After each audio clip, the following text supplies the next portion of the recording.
Welcome to our power quality improvement technique.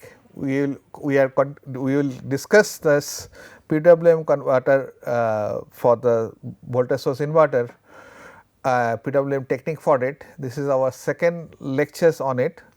We were discussed the basics of this PWM technique at the third harmonic injections. Now, we shall continue with the bipolar PWM. It is quite little primitive kind of thing, we generally do not use nowadays, we prefer the unipolar PWM, but anyway for sake of evaluation we shall study these methods also.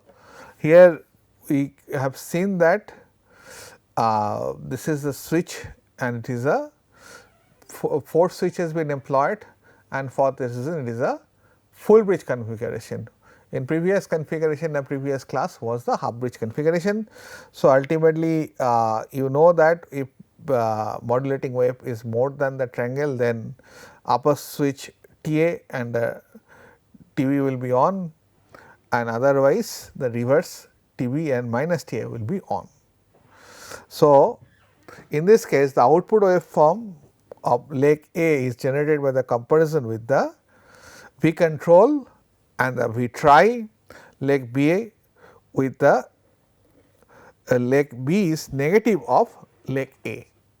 That means, if the pulses, if you give here whatever pulses, you will feed to a NOT gate and you give it here. That means, if this one is on and this one is off. So, same way whatever pulses you are giving here and you will put a NOT gate and give it here. So, leg B is the negative of the leg A. So, for this reason what happen, we will find that the different combinations of the switches, how it will work. So, there is a pair of the switch which may work is TA and minus TB. So, this is the path of power. So, for this reason and just reverse, that is minus TA and plus TB. So, you get the pulses and the output leg B is negative of leg A, that was the logic we have seen. So, output voltage will be VOB equal to minus of this logic, and thus it will be minus AO, and this output voltage will be 2 VA0T. This is a full bridge configuration, you will get the double the voltage because you are utilizing the full DC bus. So, peak of the fundamental will be MA into VD and its maximum value is limited to 1, and you know that for the square wave operation it is 4 Vm by 2 pi was for the half bridge and 4 Vm by pi will be for the 4 bridge. So, this is the your magnitude of the fundamental voltage you can expect. So, how does it work? So, this is the part of the 1 by f, that is the T, it may be 1 kilohertz, that is 1 millisecond, and you have a V control and the V try. You can see that this voltage positive as well as negative. So, for this reason we call this as bipolar PWM. So, voltage stress is quite high because it is switching in half cycle positive to negative, but difference of the voltage will come and that will be effectively a positive half of the sine wave. And here you can see that negative area is more and this will give you the negative part of the sine wave, but problem lies since it is switching over this point to this point. So, stress of this voltage is quite high, the device's rating required to be higher. So, let us come to the unipolar PWM. So, logic will be little different here, and we require to generate the sine or the modulating wave and negative of the modulating wave, not the NOT gate that which we have used in case of the bipolar PWM. The leg A and the leg B of the full bridge inverter are controlled separately. It is not that leg A is a function of leg B. What happened? Leg B A as a logic, and you just complement the leg B, and thus you get the voltage. And for this reason it is bipolar. And in this case what happened? There is a logic, leg A V control is greater than V try for T A plus on and V A n equal to V D, and V control is less than V try on, and that equal to minus V n equal to 0. Similarly, you can have a 0 logic sometime. It is not that positive VDC or the negative VDC. So, you can boil down to the 0 voltage sometime. So, and it will cancel this 2 pole voltage. Ultimately, you are taking this voltage between these 2 points. So, this is the load to be connected in between. So, A and B you are interested to take the voltage. So, if there is the same voltage they will cancel. So, minus V control is greater than try, then TB will be on, and ultimately you will get the VBN equal to VD. Similarly, the V control is greater than V try, you will get minus TB on, and that will be again this value will be equal to VBN equal to 0. So, thus you require 2 modulating waveform and 1 carrier waveform. You got this is a V control and this is minus V control. This is for leg A and this is for leg B. So, this will be the waveform pattern for leg A and this will be the waveform pattern for the leg B, and you sum it up, you get this voltage. You can see that there is no negative pulses in positive half cycle, and similarly reverse, there is no positive pulses in the negative part of the sine wave. The stress across the switch is going to be low, and also it shift the harmonic spectrum quite high. Another important issue we require to discuss, I know a student required to implement this active rectifier, power quality conditioners as a hardware and in master's level or the BTech level. So, we require to deal with the switches. Because of the finite turn on and a turn off time of the switches, you wait for the blanking time.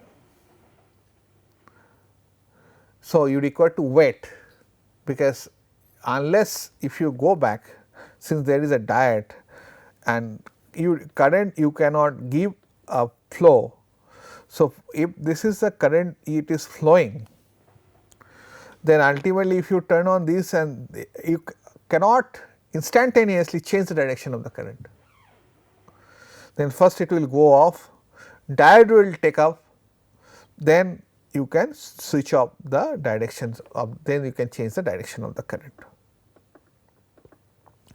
So, you wait for, that is called the blanking time TD, after switching one switch off in a leg before the switching of the other switch of the same leg.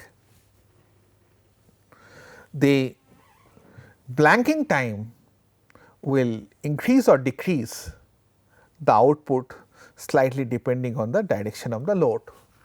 Sometime if it is upper diode is conducting, generally it is goes up in a positive half cycle, and if it is a same happens as reverse criteria happens if it is negative diode part of the switches has been conducting for the diode.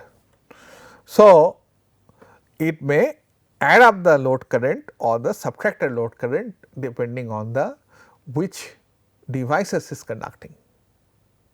But for the worst case of design we will consider that we will add up the load current.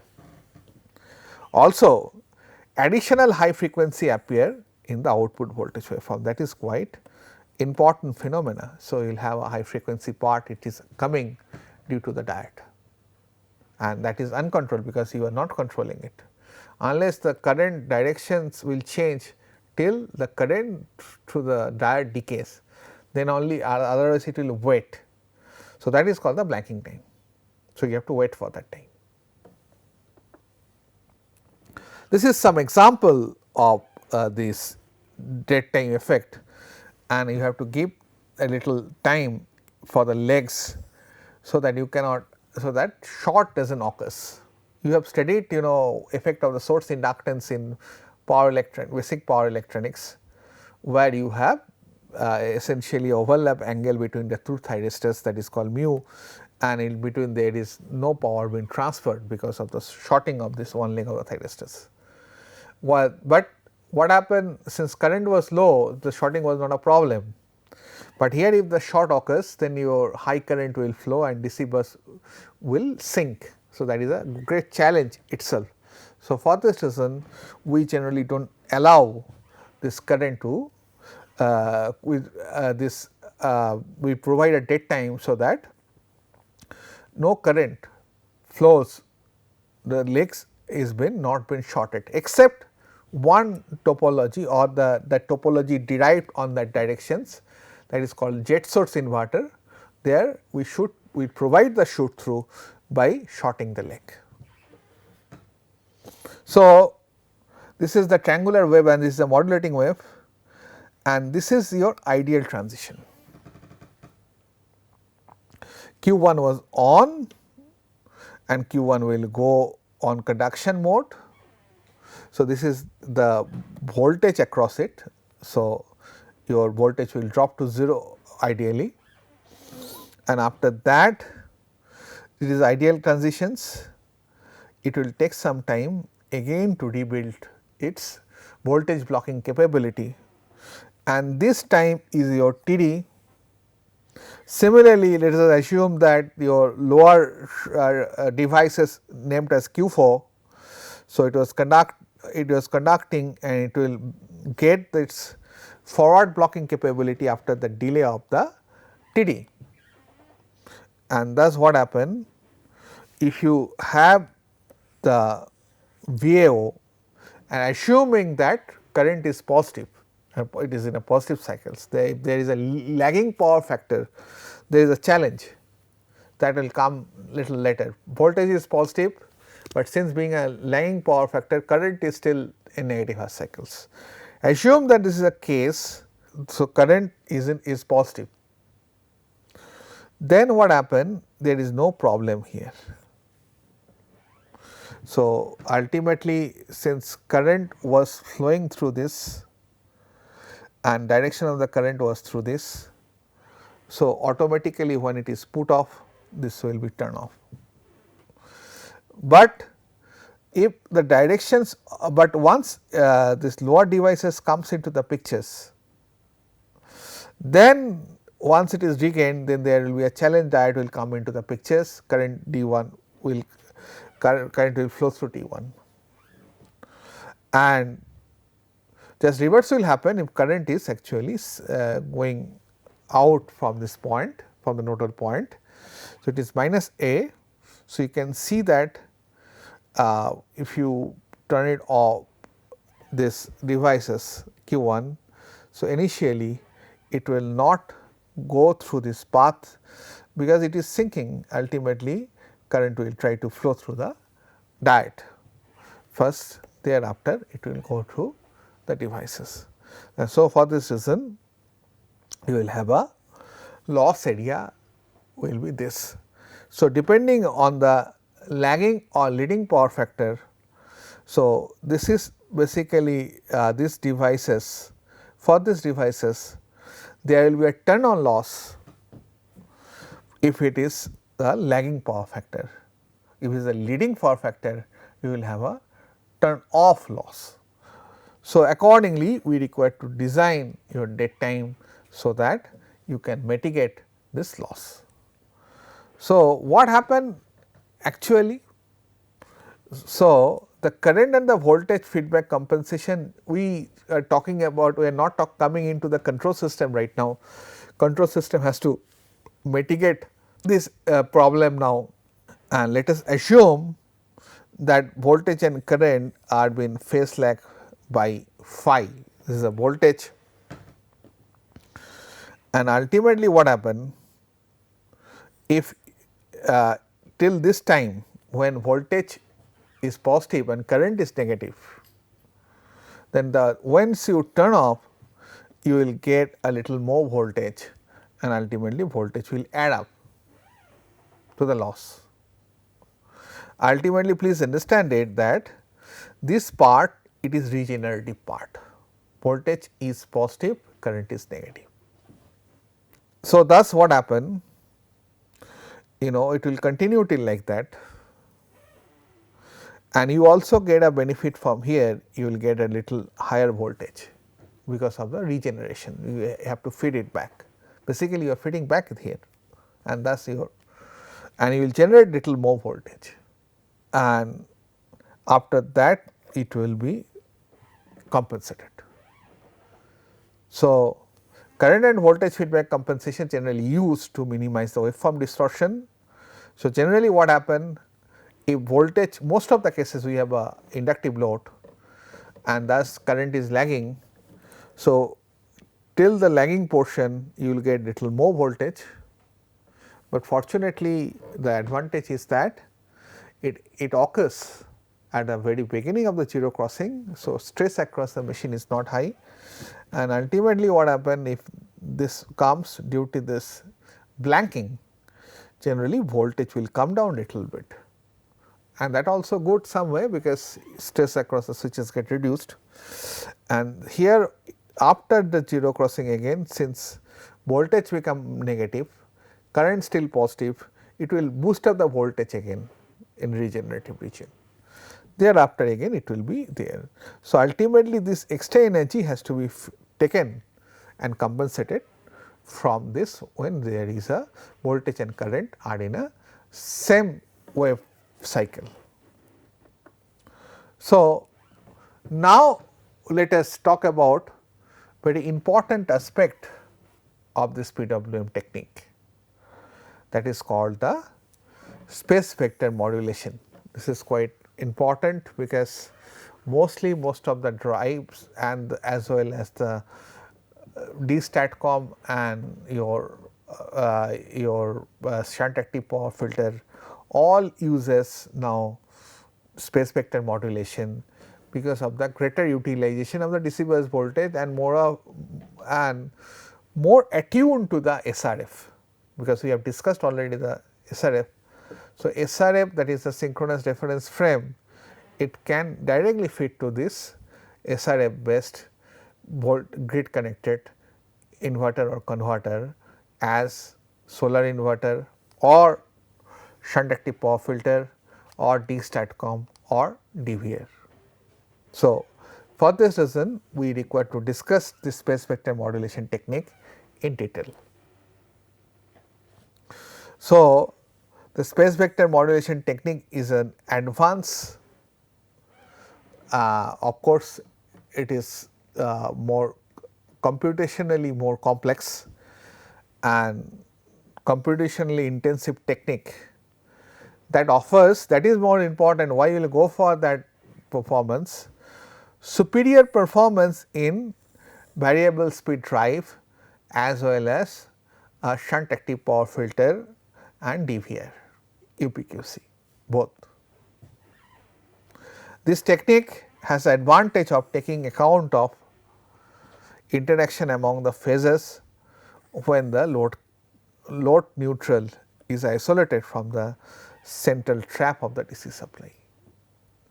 So, generally this is the one aspect we require to understand very well.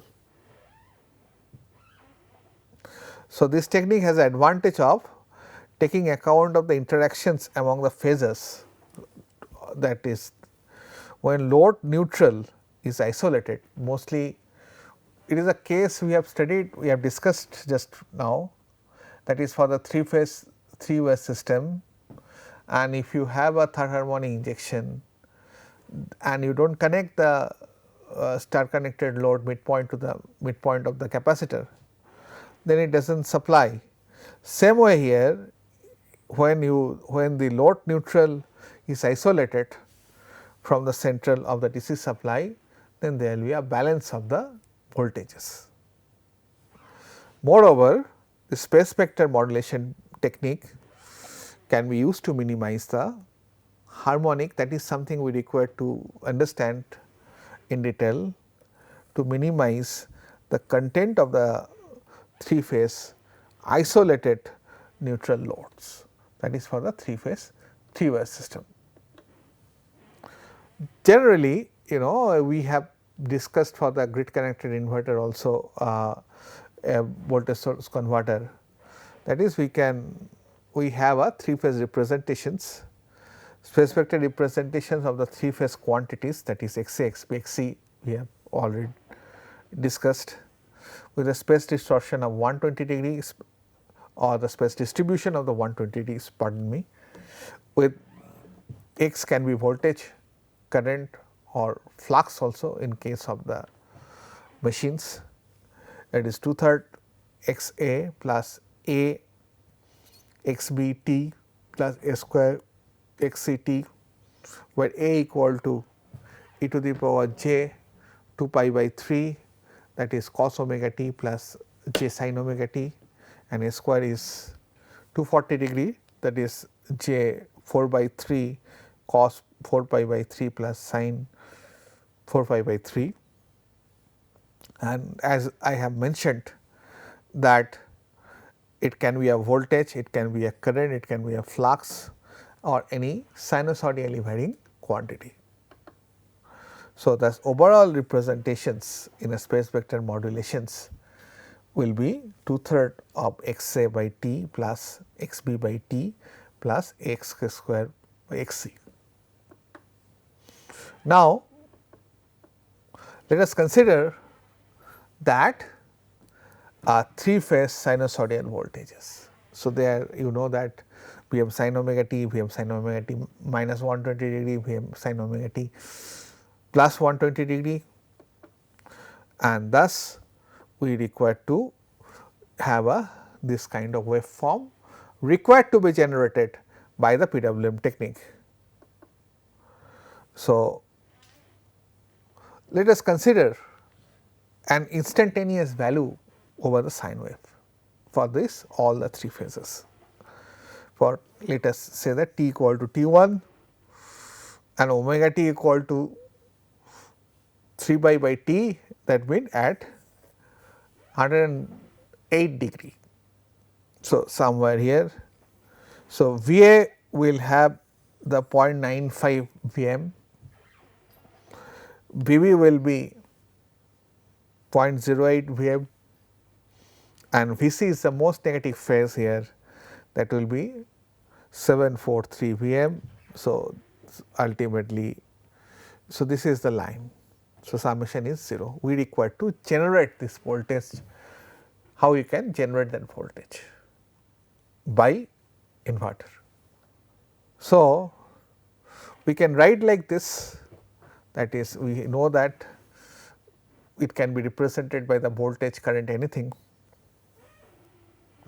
So, V equal to 2/3 Va plus A stands for 120 degree phase shift Bv t plus A square Vct, and let us consider 3 phases of the sinusoidal voltage, where A equal to T1 and omega t equal to 3 by 5 pi, that is 1008 degree that I have told you. Ultimately, you got these voltages. So, let us see, this is the 3 phases 120 degree apart. This value is a Va that corresponds to 0.95, this corresponds to Vb because it is negative, that corresponds to, because this is a positive Vb. So, this is a negative Vb of 0.208. Similarly, you have 0.743, this value as your C. Now, you know that you have studied in, even you have studied mechanics, you have studied in class 9 and 10. So, that is the transpositions of the vector one point to another. You can take it the vector to its line of action any point parallelly, you can shift it, and thus you shift this, the voltage is not a vector, it is a phasor, this is just a representation. So, you shift it here, similarly you shift it here and you draw the phasor, and thus this is the resultant voltage of VA, VB, VC. Please understand that if you sum it up algebraically it should be 0, but this is a vector representation that is not 0. Okay. So, this is the way it will rotate, this is a space vector modulation.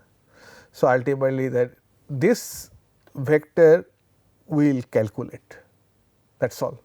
We will tell this value and theta, and from there every information will be contained, that is a arc theta representation. In your question assignments this kind of question will come, and for this reason I am teaching with the emphasis. So, this is consider that this is your B axis, this is your C axis, and this is your A axis, and this is the representations instantaneously, and ultimately you have to split them, because if you take the resultant this will be this. So, it will add up, ultimately it will make this. So, 3 phase quantity and this will vary in this phase plane. The 3 phase quantity varies sinusoidally with the time frequency f, and space vector rotates at a speed of omega, that is equal to 2 pi into f, and having a magnitude of the modulation index of Vm. I am coming to the magnitude of it. Now, questions arises how we synthesize the sinusoidal voltages using the VSI. So, this is the representations of VDC, and ultimately we have drawn the switch, but generally we have considered a resistive load.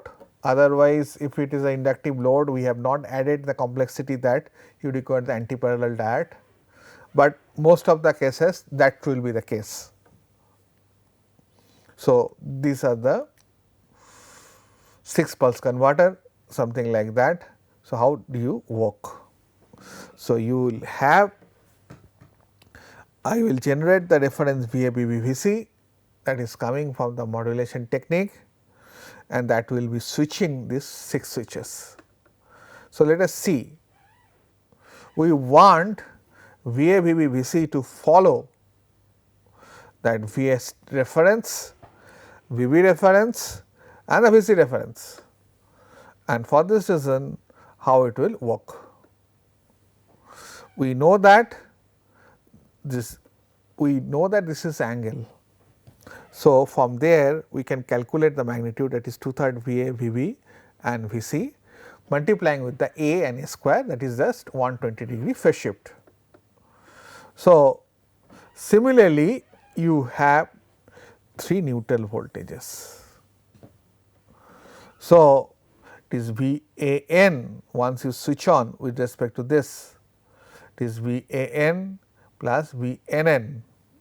Similarly, you have VBN, this voltage equal to V capital BN and NN, and this is Cn, and ultimately this is the common mode voltage, it is called NN.